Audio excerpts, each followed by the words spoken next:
Welcome to Doc Secret, the show where we uncover the playbooks, strategies, and stories behind the most successful dental and medical practice owners and the companies that serve them. This show is all about building the best practice. Whether you're a dental or medical student dreaming of private practice, a seasoned doctor looking to grow or sell, or an investor exploring the healthcare space, this podcast is for you.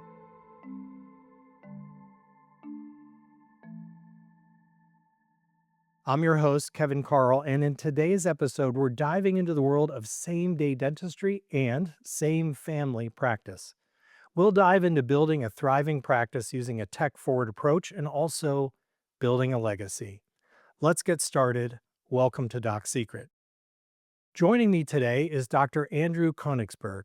Dr. Koenigsberg is co-owner at Gallery 57 Dental, which is just south of Central Park on 56th Street in New York City.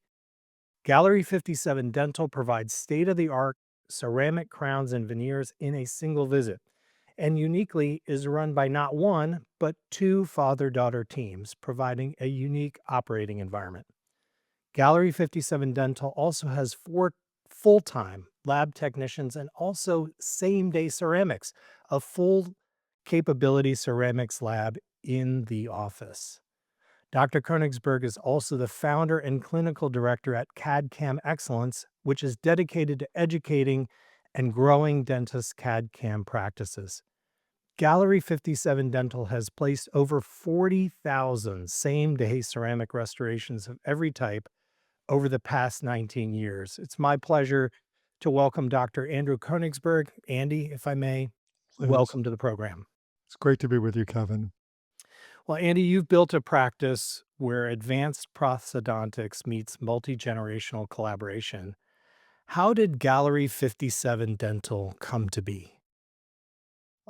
So about 22, 23 years ago, I went to a study club meeting where CEREC, kind of the original CAD CAM system was introduced.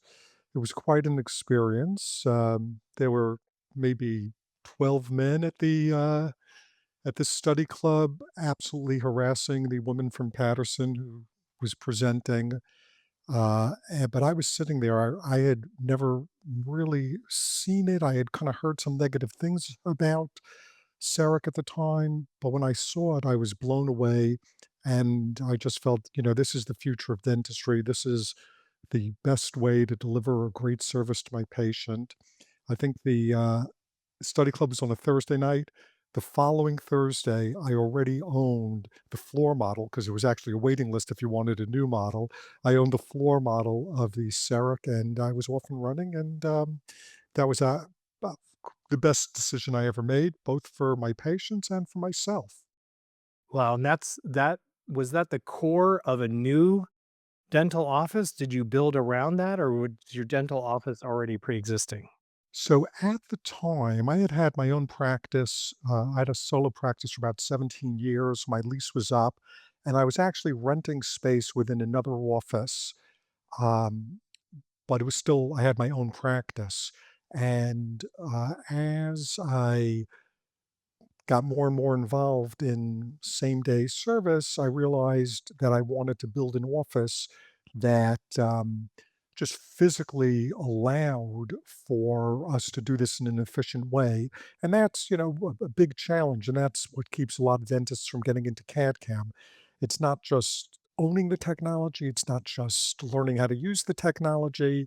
It's a completely different workflow. And we built an office, and as you mentioned in the intro, we built a lab because I really felt that that was the most efficient way to deliver these restorations, even though it's by far a minority view. I don't know too many other offices doing it the way we do, but it's worked very, very well for us, and I think more offices should consider it.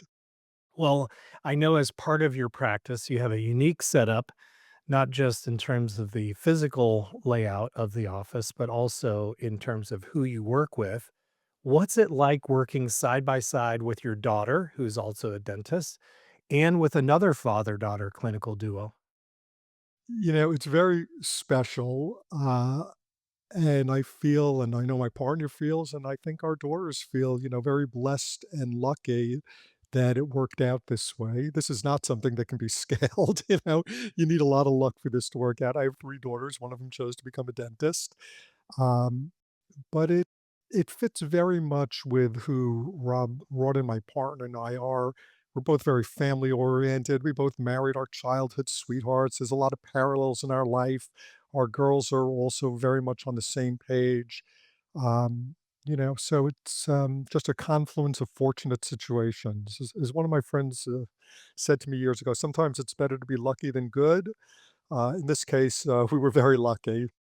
Well, it sounds like both are true. How does this family dynamic influence the culture and patient experience at your practice?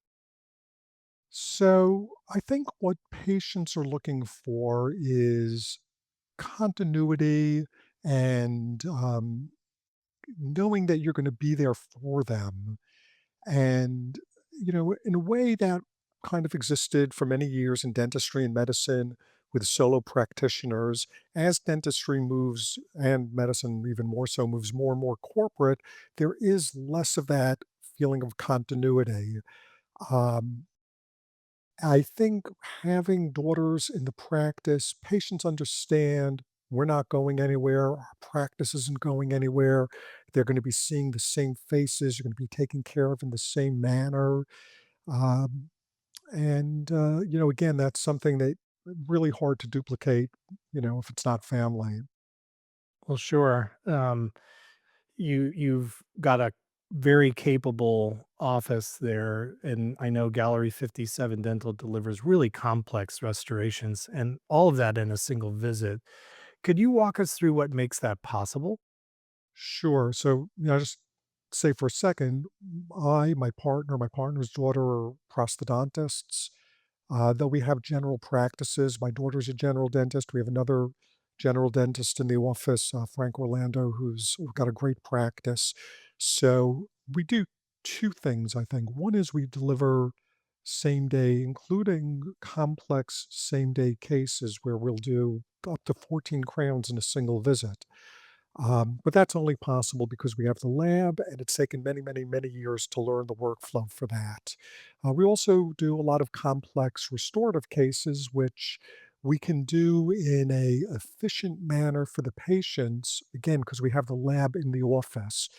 And that allows us to provide an incredible service for the patient where we save them a lot of time, which is right up there on the patient's list of what they want. Um, and it's just done in fewer visits. It's just a great experience for the patient, and for us, it's very efficient. And we pass a lot of that savings on to our patients. Uh, just to give you an example, I'm doing a case now, a maxillary full arch implant retained restoration on an older gentleman. This person shopped around a lot. Now, this price might not sound low to some of your listeners outside of New York City, but I'm going to do it for $20,000 and I'm going to make money. It's a lot less than this patient was quoted elsewhere. And I'm going to do the entire thing in 3 visits. Wow. Yeah, so that's something that other offices just cannot match. But again, it's because we have the lab and it's because we've spent a lot of time working out the workflow. And that's a challenge. I actually think the workflow is what keeps a lot of dentists from being as efficient as they can be. Do your existing patients come to you specifically for these types of challenges or issues? Or do you have patients that you're marketing that offering and they're coming to you directly for this service? Like what's the breakdown? So the vast majority of our patients are kind of existing patients, spouses, coworkers of patients. We've tried different marketing, I don't know what to call them, schemes, whatever, different marketing endeavors over the years without a lot of success. I think part of that is, New York City, the patients we're looking to attract are pretty much all networked in this city. They all know somebody, they're going to all ask somebody. Also, what we do is so unique that when it's hard to uh, market it because people just don't even understand what it is. Hmm. But our existing patients, they certainly do. They've experienced it, and people talk, and when their friends tell them what they're going through to get, sometimes just simple dentistry done, let alone complex dentistry, our patients are our best advertisement. Well, I know from my own experience, someone close to me who it seems to be spread across three different practices, all trying to get different parts of the procedure done. How do patient expectations shift when they realize you offer these immediate outcomes? Uh, they shift in that they want it even faster. It's kind of, it's kind of funny, but, like I said, most of our patients have, especially on these complex cases, these people have had a lot of dental experiences. You don't get to need a complex dental case without having gone through a lot of dentistry. So, they're very appreciative and they understand, how different the experience is in our office. Well, and I know that you are pushing the boundaries of the traditional care model by some measure. Are there challenges, operational, clinical, or even marketing challenges as you try to push these boundaries? Yeah, every one of the things you mentioned is a challenge. It's been a 20-year process. The technology has evolved a lot. Companies make promises of what they can do, and then you get there and they quite can't do what they can do. Eventually, the technology catches up with the promises because, as you mentioned, I've been on the leading edge. Sometimes we're what they call the tip of the sword. We're a little bit ahead of what the technology could actually deliver, and we had to learn that the hard way. So there's challenges there. Uh, the marketing has been a challenge, which I'll say we have not successfully conquered, other than internal marketing. We're always looking for ways, but so far have not been successful in external marketing. And I think the one of the underappreciated challenges is the workflow challenge. If you want to do these things same day, the entire office has to be physically set up differently. The staff has to be trained differently. We put aside more time.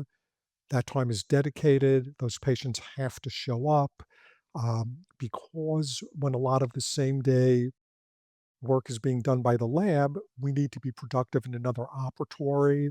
So the physical office has to be set up so that I can keep working while the laboratory's working. Yep, so there are challenges every step along the way. Having said that, if you can meet those challenges, I think we saw our practice is incredibly rewarding, and quite frankly, it's incredibly lucrative. I'm guessing that we're in the top 1% of what dental practices earn. And like I said, it wasn't easy. It was a lot of work, but it's achievable. Well, with innovation, you can embrace the rewards that come with that. You've been an innovator in this space. You've embraced technology early, and I know you have tools like the Soleil laser and same-day ceramics that you mentioned. What was the decision process behind adopting this level of technology? So this will not be an answer that resonates with a lot of dentists and people because the finances have always been way down on my list. Like many prosthodontists, I love what I do. I love the service I can provide to my patients. And so my partner, our entire focus has always been doing the best for our patients. And, you know, whether two excellent examples are CAD CAM and the Soleil laser. The Soleil laser is a very expensive proposition, but it allows me to deliver a service to my patients that I cannot deliver otherwise.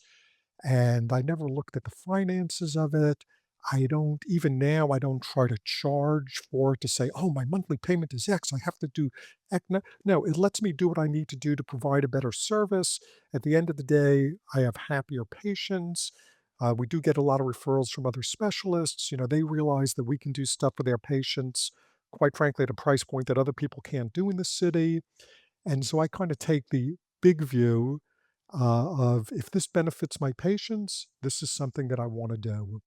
Wow. Well, that's bold, for Yes, one. and a very different model. I know that, everybody's ROI, this, Sure. that, which is fine. I get it. It's just not my approach. Well, when you evaluate technology, let's talk about the technology for technology's sake. How do you make the decision that this technology that you're bringing in is the right technology for your practice? So I think for me, a key factor is this going to allow me to do something I couldn't do otherwise, or I can't do now? And how much value is there to being able to provide that service? And if the technology allows me to truly do a better new service that I cannot do without that technology, then that's something I'm going to incorporate. If it's a technology that is gonna let me do something that I'm already doing, but maybe a little bit more efficiently, well, then I have to look and say, well, how much more efficiently? But the big dichotomy is this technology that allows me to do something I couldn't do otherwise? And of course, the other big technology which should be mentioned is cone beam, 3D imaging.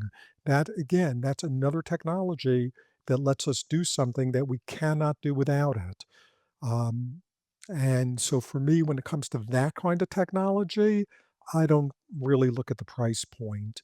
I feel like this is going to let me provide a better service to my patients, and ultimately, if I can do right by my patients, they're going to do right by me. I know that that comes with significant investment also with time, time of Absolutely. selection, time of training. I'm Could you just going to, talk a little? yeah. So every one of these things comes with a big learning curve. And I think that a lot of dentists get hung up on the learning curve. It actually amazes me. You mentioned, I had started CAD CAM Excellence in education. Now that's already a pre-selected group. People are kind of signing up for more education. But kind of the resistance to dentists spending time learning something new has kind of amazed and disappointed me. You see people spend, all these years in dental school, years in training, and then so many of the dentists I meet, they get out and that's it. They don't want to learn anything new. And it's really a pity because, we're in a world where things are evolving very fast and you just I think you've gotta just understand that everything has a learning curve. The same way you had to go through that learning curve in dental school, you have to go through that learning curve again and again. Going through learning curves is painful. Yeah, and let's maybe look at the return on time instead of not just the return on investment, the return on time. What time horizon are you usually using for making your technology investment decision? So, for example, technology is rapidly changing, some changing more rapidly than others. When you look at technology, what time horizon do you look at using it? Number one. And then two, how do you evaluate the impact to your practice in terms of potential change to workflow, as an example? Yeah, so that's a good question. And, each one of these technologies has to be looked at differently. So CAD CAM is a good example.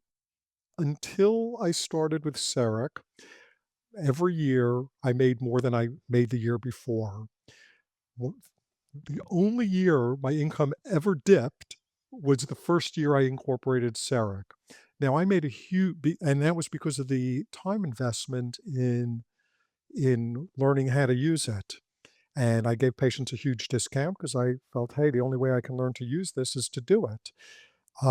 Now, I'll say I went about it incorrectly. In retrospect, I should have taken more courses. I was a little too self-confident, figuring, "Hey, if these other guys figured it out, I could figure it out." That was a mistake because there's a lot of good teachers out there, and I encourage whatever technology it is that anybody incorporates, they should go to the people who've gone through the learning curve. It's painful enough to go through your own learning curve.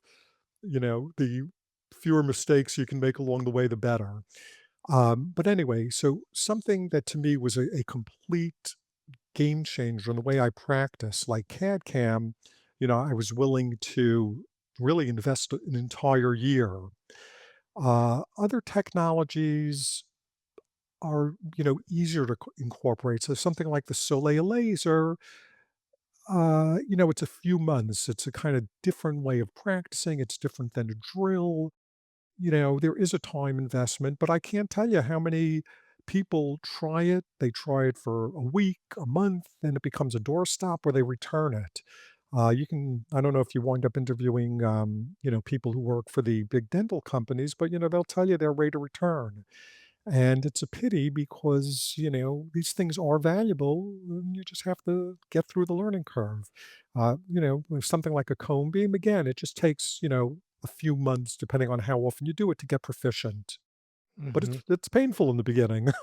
Sure. Yeah. And you've mentioned also this, I'm going to use the term capability driven decision of adapting technology versus a monetary one. In other words, you're focused on the capability that gives you a better outcome for your patients. Exactly. That's a great way of putting it. Could you describe a specific patient case? I know there are many, so many in your practice, right? But is there one that could help our audience understand how this technology has transformed the outcome or experience for a patient? Sure. So here I'm going to give you a mashup of cases because I actually want to just talk about all three technologies. But we get this not all the time, but we get it often enough. Some kind of dental emergency, somebody has an accident, hits their front teeth. So we've had any number of cases. This patient will come in.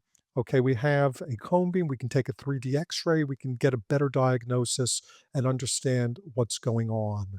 Um, we don't have a uh, endodontist in the office, though we'll get to that later. It's something I would ultimately like to do. But we have one across the street we work with. We can do the diagnosis. We send that patient to the endodontist. They come back later that afternoon. Again, very often we'll have to do a little something with the Soleil laser, which I don't want to get involved in the technology, but it's an unbelievable laser that lets us treat, uh, do root lengthening, lets us do all kinds of stuff with minimal bleeding, with minimal patient pain, um, right then and there. And then with our lab, we'll do the crowns while the patient waits. So, we've had this happen any number of times. A patient will call us Monday morning. They were in some accident, over the weekend. They'll come in. By the time 5:30 rolls around Monday afternoon, Monday evening, they might have 2, they might have 4 new crowns, completed root canal, done.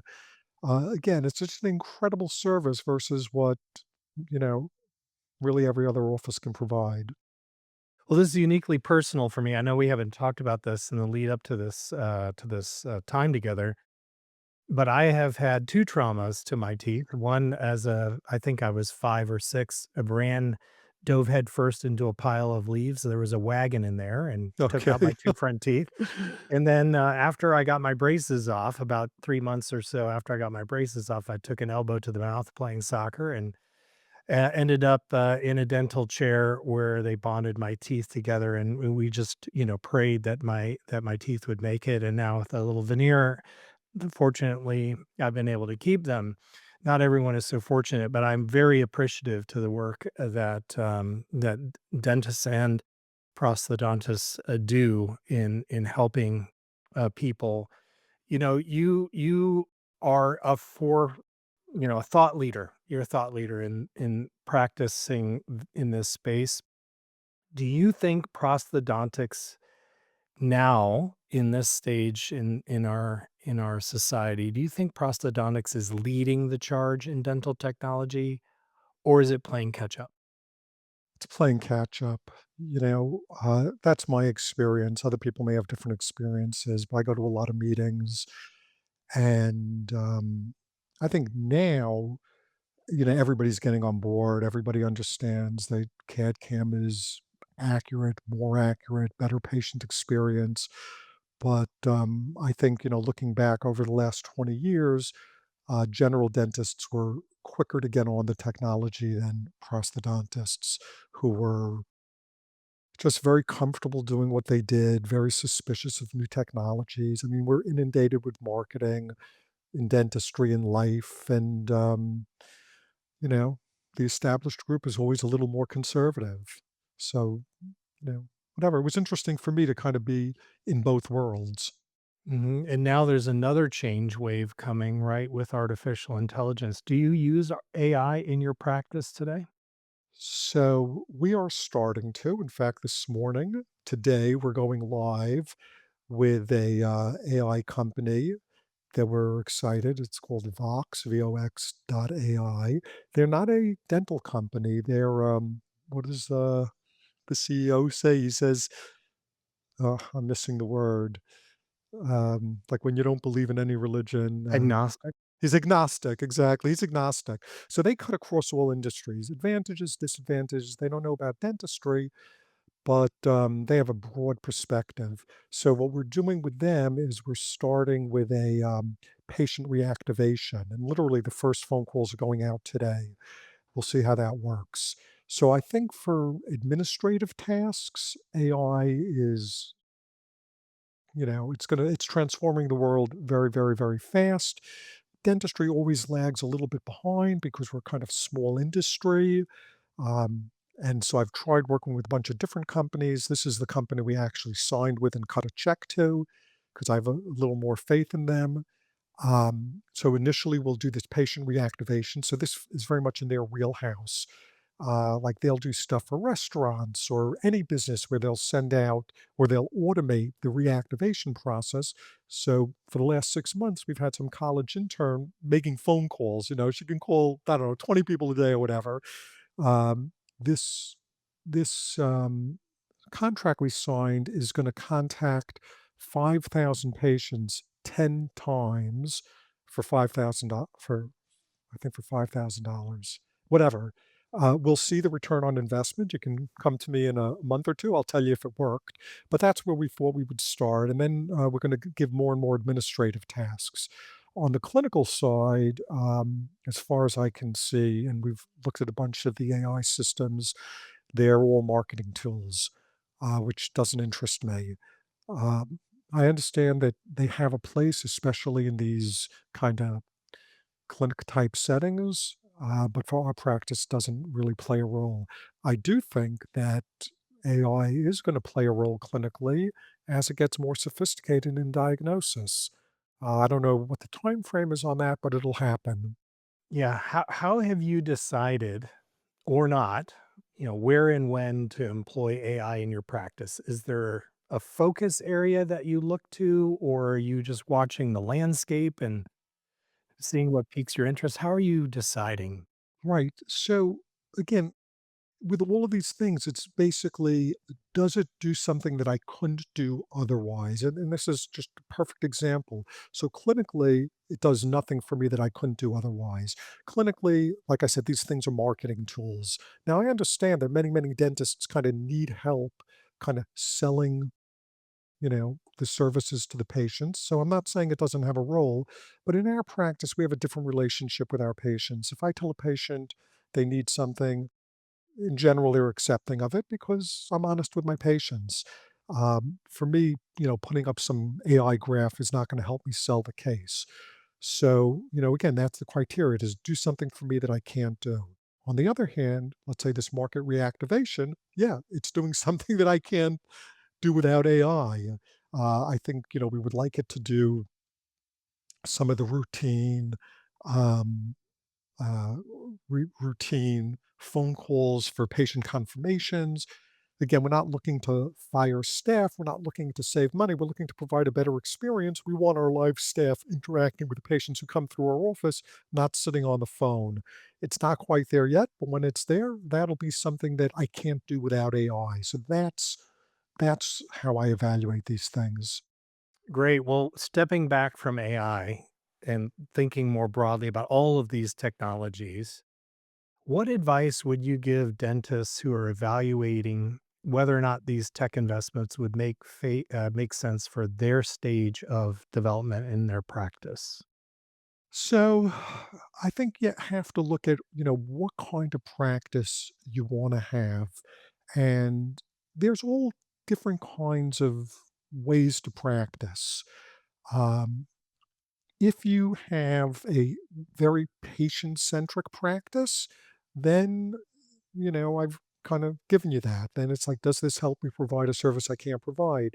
There are many practices that are kind of more financial driven, more insurance driven.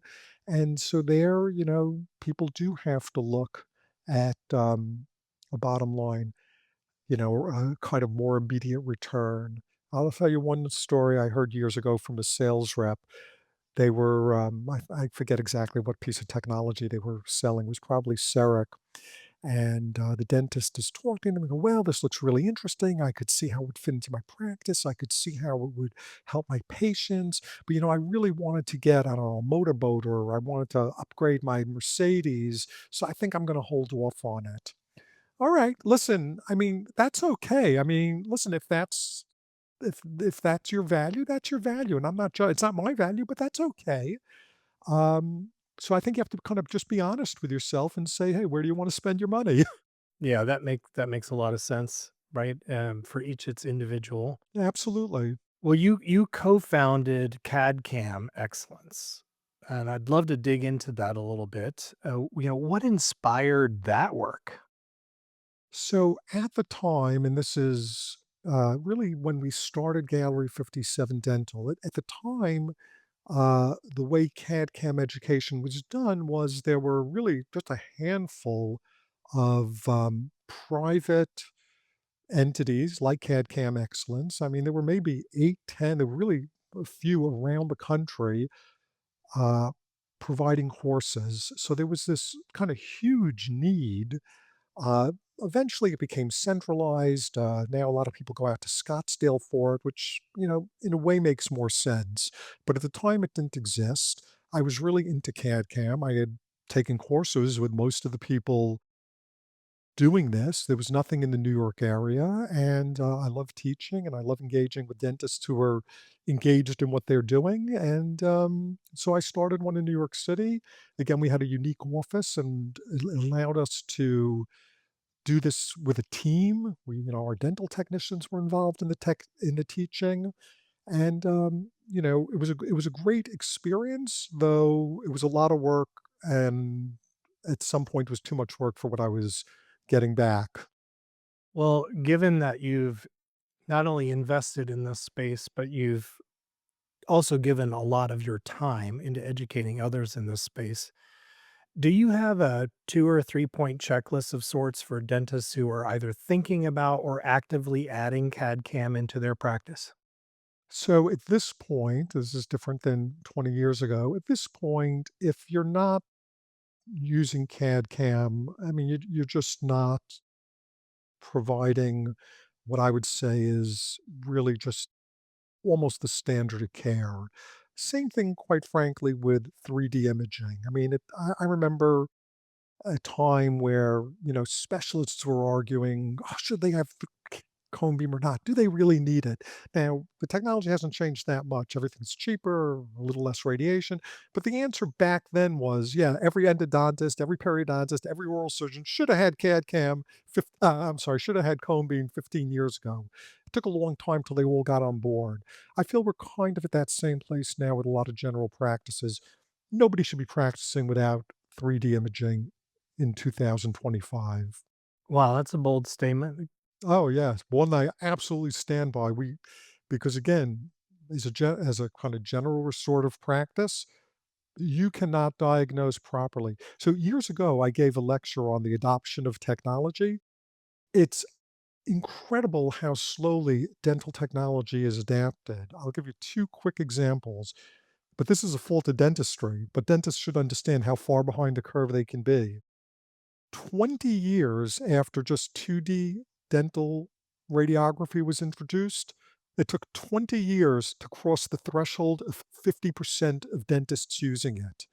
Now, you cannot diagnose interproximal decay without without 2D radiographs, yet it took dentists 20 years to incorporate it. And that's a moneymaker for dentists. It kind of makes no sense. Um, yeah. Uh, Porcelain fused to metal crowns took 20 years for 50% of dentists to be doing porcelain fused to metal crowns versus gold and acrylic restorations. So dentistry is always has, and I could give you other examples too. Dentistry's been too slow to adopt technologies, and young dentists out, and then we're in a world that's evolving even faster. Now, for young dentists who want to be in private practice, they're going to have to compete with these kind of bigger entities. So I would say you got to get on board. Wow. Well, maybe that brings up the topic then of dental schools. What do you think dental schools are doing well, and what are they missing in preparing students for tech-enabled practice today? So I had been more involved with that years ago. I'm less involved now. Now my daughter's already out of school for 12 or 13 years, though I do lecture a little bit. And in general, from what I can see, most schools are still far behind. There's many challenges for why this is not the right forum to discuss why dental schools have so many challenges in bringing in this technology, but I think the takeaway for young dentists are, unfortunately, you're not getting enough of this education in your dental school and very often in your residency, so when you get out, you have to find courses, and you gotta learn this on your own because this is where dentistry is at now. Yeah, and I know for you, you're practicing clinically, you're on the cutting edge of technology, you're mentoring others. How do you stay clinically sharp while doing all of these things at the same time? So, I'm fortunate because I got into this early. I formed, and again, at the time, there were only a handful of, you know, places where people could go to learn. I wound up forming good relationships. I was a key opinion leader for Curare, Ivoclar, Vita, Sorona. Now a lot of those relationships have lapsed a little bit, but I made contacts with the other thought leaders, and I read a lot. I read a lot of journals. When I see an interesting course, I take it.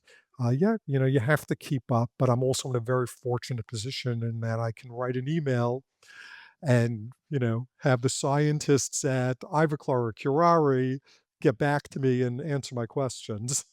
Though I would say, even for people out there who don't have those connections, these companies are incredibly open to inquisitive dentists. And I'll just say the other thing that's really changed nowadays, and I belong to a bunch of these, Facebook groups. I know people like Reddit. I just haven't gotten into it. But the point is, there's a lot of groups out there now that can provide a lot of support. If you were to reflect back, what is it that you know now that you wish you knew when you were just starting out on your practice journey? So I would say the importance of having a partner. I had mentioned earlier, I practiced for 17 years solo, in an office by myself. I practiced for another 6 years in a group practice where I had, my own private practice within a group. Um, but now it's been about 20 years where I've been in a true group, Gallery 57 Dental. And I wish I had done a group earlier, but I think given the way technology's involved, given the expenses involved, that you really cannot deliver kind of state of the art dentistry not in a group anymore. It's just the technology is too expensive. Patients' expectations are that the office be available, you know, many hours a week. That can only be done in a group. So again, everything's a challenge. Finding the right partners is a challenge.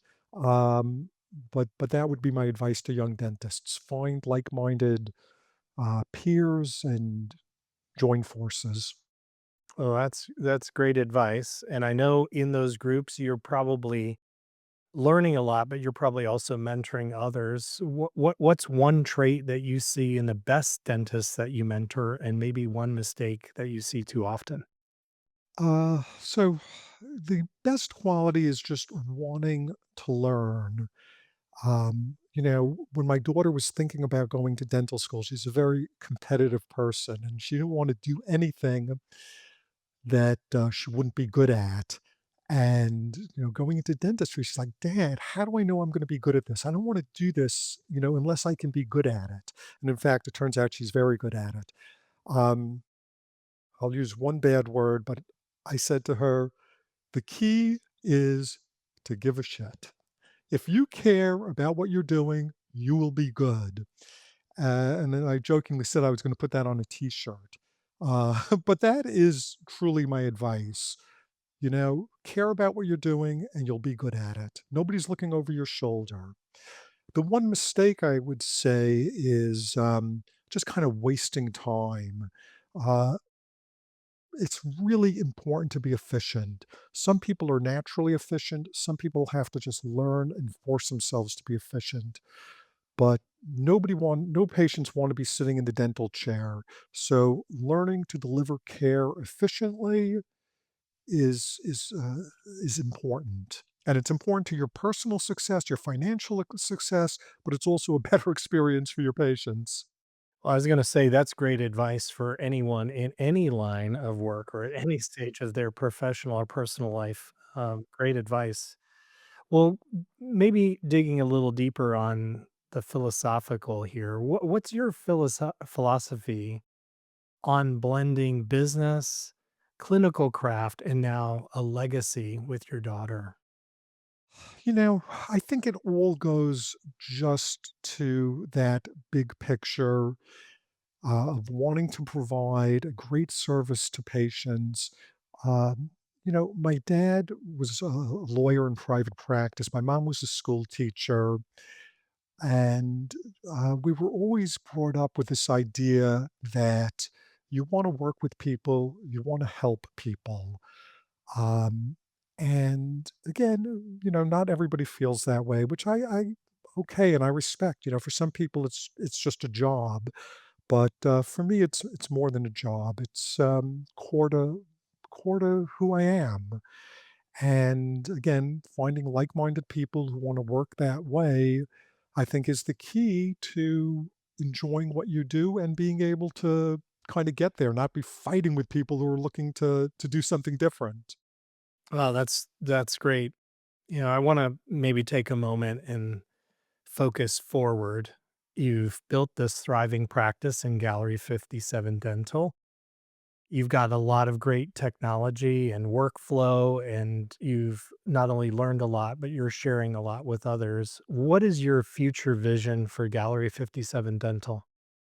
So, what I would like, which I've kind of desired for a long time and haven't been able to do, and I'm not 100% confident that I will be able to do it, but I would like to see a more multidisciplinary practice. So, like I said, we have three prosthodontists.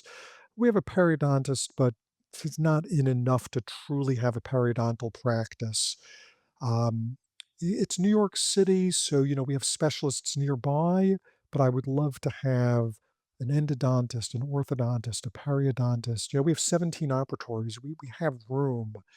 Yeah, the issue has always been that, we don't have enough volume to support these people full time, and so they need referrals from outside, but they're worried, rightfully, that if they're in this kind of practice, nobody will wanna refer to them because, the patients will wanna go back to so that's just been a nut we haven't been able to crack. We're always talking to people trying to figure it out. Uh, you'll have to get back to me and see if we eventually get there or not. Well, I will do that. I'd love to see what is in the future for Gallery 57 Dental. Andy, I know you've probably heard this, but we wrap up our shows with a lightning round. Sure, These are quick answers. First thing that comes to mind, are you ready for that? sure. All right, let's do it. What is your favorite piece of dental technology right now? I mean, it's gotta be CAD CAM because, that's just what I do every day, and, I can't even imagine practicing without it. What is one book every young dentist should read? So here, I know there's a lot of marketing books out there, but I'm gonna give you a non-dental book. It's an old book, Guns, Germs, and Steel by Jared Diamond. It won the Pulitzer Prize. It's a book that changed the way I look at the world, and it's a book that kinda makes you understand that there's a lot of factors out there you do not control, And I think every young person needs to appreciate that there's just a lot out there you don't control. That's a great book and great recommendation. First one I've heard recommended, by the way, so that's fantastic. What is your go-to patient explanation for laser dentistry? No shot, quicker healing. Everybody's on board with that. That sounds good. As a patient, that sounds great. Uh, Exactly. what is one thing dentists should stop doing in their operatory? Yeah, wasting time. You know, staying focused on why the patient is there.